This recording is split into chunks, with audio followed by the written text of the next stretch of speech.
Hello and welcome to materials tutorial. And in this tutorial we'll discuss how to create parameterized materials. Parameterized materials are using mathematical formula to represent dispersion versus the wavelength, dispersion of the optical constants versus wavelength as a function of the few parameters. So let's say we have here default oxide on silicon, and we want to change oxide to nitride, but actually it is oxynitride. So we'll start with the nitride parameterized material, and that will allow us later to adjust parameters to get any dispersion that we need. So there's two ways of doing it. First way is to just click on a material layer, and we come here to the material layer dialog. We want to create a material which will be silicon oxynitride. We will select tau Lorentz oscillator. So we'll call it silicon oxynitride test TLO.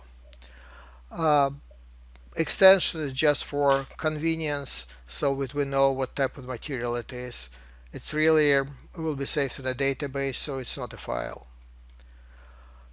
So when we create this new material, there are certain default parameters that are set, and here we have the actual formulas that I use to determine the optical constants. So the first parameter is a range. Well, let's say we'll change the range to 200,000 nanometers, and number of wave 100. We don't really know specific parameters that we need for oxynitride.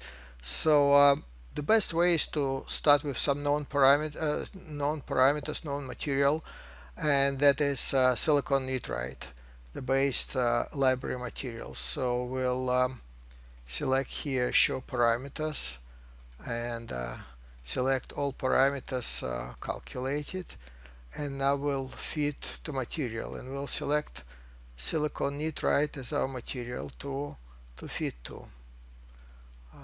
Okay.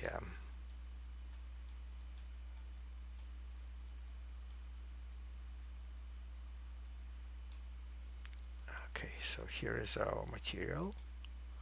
Okay, so we have a fit to the material, and we have parameters that are correspond to the dispersion of the is a perfect silicon nitride that we have in our library. So our material is created. So now we can save the material to the database. I'll just click OK, and the layer will have replaced material. We later can save this material as a part of the film stack. So if we'll say film stack, save film stack, it will be saved as a part of the film stack, but it wouldn't be available to create other film stack in the material database. So if we want to create material and save it, another way to do it is to use tools, material editor, select any material, and we're back in the same dialog. It's a little bit different. It's just material editor dialog, but we can create materials the same way.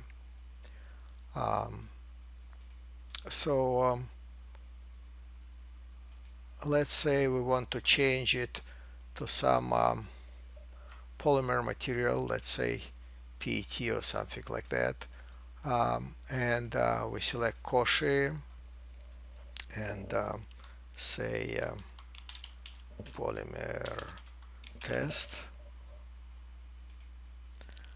um, and we have here um, the default value, which is 1, so we can change here parameters directly.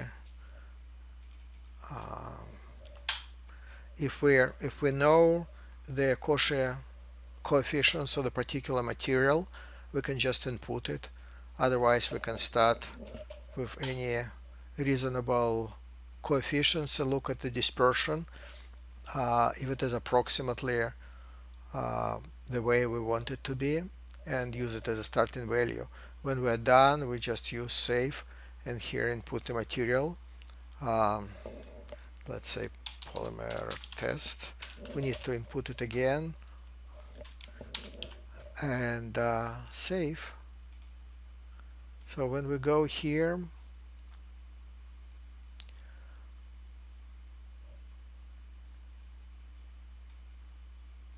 this material is